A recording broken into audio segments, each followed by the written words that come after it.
but inside, and then hold it like so, and you can see the wax going on. Hello, welcome to Waypoint Survival. Today, I want to show you what's in my Hobo Fire Kit. Stay tuned. Alright, so let's get into this kit.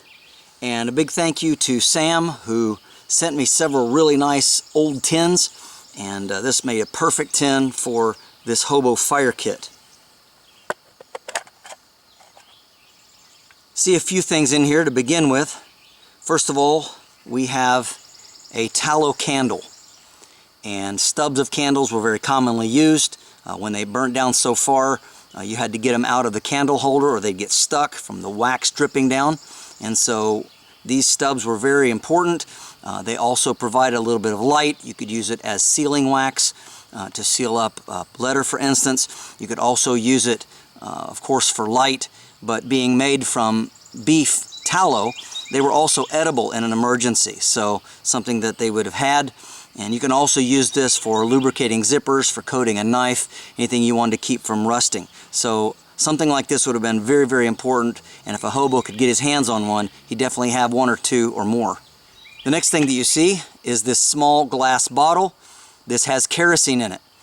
Kerosene started to be used in the late 1800s, so it was very common, and kerosene lanterns were very much used during that time period. So this would be something that a hobo could get his hands on, be pretty cheap, wouldn't be a whole lot, and he could find this quantity very easily. But this is an accelerant. This would greatly help to start a fire in wet conditions. It's also a good cleaner and a grease remover, as well as removing sticky residue from things. So this would be very, very handy and a multi-purpose thing in the hands of a hobo. This would be a great little item to carry with you. Many of you also remember the video that I did not too long ago on the hobo pocket lamp, and it uses something like this principle with a wick inside, and you can look that up if you're interested. The next item that a hobo might carry would be something like this. This is a small compass, and this has been replaced with a more modern compass, but inside, protected in this brass casing, is a magnifying lens. This would be a great thing to keep as a burning lens. Never runs out, and as long as you have sunlight, you can start a fire with this. Next, we have a small match safe with a striker along this end, just rough metal, and you would take a match out and then hold it like so and strike your match. Inside the tin, we have several fire starters. First of all, we have some waxed pieces of newspaper. That would be very handy. Again, something easy to get a hold of, easy to make, and really would make fire starting much better in wet conditions, along with several pieces of waxed paper. And this is made, again, same basic process, and I'll show you that right now. In order to make waxed paper, you need to have the right wax formula. Now, this wax formula is not food grade. It is for waterproofing and waxing paper or garments or anything like that. But you would definitely not want to use it to wrap a sandwich or something of that sort. So the setup that we have here is an aluminum pot with about 1 inch of water down in the bottom. And then another tin can set in the center. This is a double boiler system. Inside the small can in the center, we have a mixture of Gulf wax and mineral spirits. We have 3 parts Gulf wax to 1 part mineral spirits. That is a good ratio. You too much more than that, and you'll find out that your wax will never harden. Once this has sufficiently melted and it's nice and liquid, you just get a small piece of cloth. This is a piece of a t-shirt. I have a piece of cardboard here so I don't get it all over everything. And then you want to cut up some strips of newspaper, as well as some strips of paper bag. So what you want to do is you want to use your piece of cloth here, dip it in your mixture, and then just very lightly put a coat on. You don't want to overcoat this, so you want to make sure you get just enough to coat one side and try to keep it from soaking all the way through on the other. Just like that. That's pretty good. And then set this aside to dry, and this will make a great fire starter, but you can still write on this side with a pencil. The newspaper is the same thing. Again, we get it coated, And it doesn't take as much because the newspaper is much thinner. And this is only going to be for fire starting, so we don't mind if it goes all the way through on this. But again, we're just going to coat one side. And this makes it go a lot longer. As far as burn time, this is an untreated piece. We'll go ahead and light it. You can see it burns really fast. And just burns right through there. And of course that would be gone very, very quickly. Toss that to the side.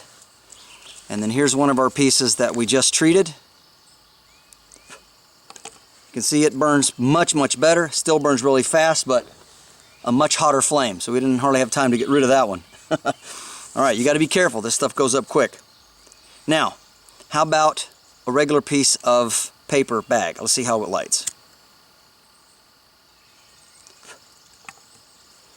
Alright, you can see that's burning slower. Now here's a piece of our treated and coated stuff. You can tell the flames are much bigger, and even though it doesn't slow it down, you're just going to get a much hotter fire and a much better start. A hobo might also carry some jute. We have some here that is unwaxed. This is about 12 to 15 feet, and this would be to tease apart and make a bird's nest for fire starting.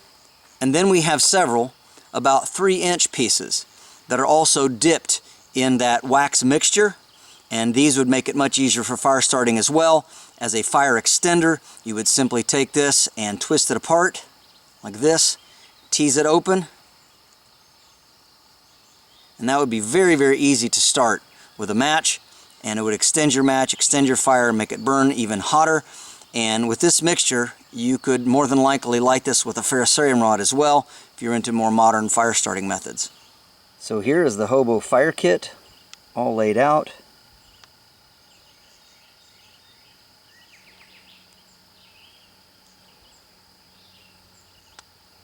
And here it is all put back together in its handy little tin. And this tin is just perfectly sized to fit inside the jacket pocket of a hobo's coat. And of course, remember, he not only carried something like that, but along with it he would have had something like this perhaps. Lighters were useful, and this is the trench lighter that you've seen me use on different videos. These were pretty popular around World War I, and you can find these online if you're interested. This is James Bender for Waypoint Survival. If you like this video, please give it a thumbs up.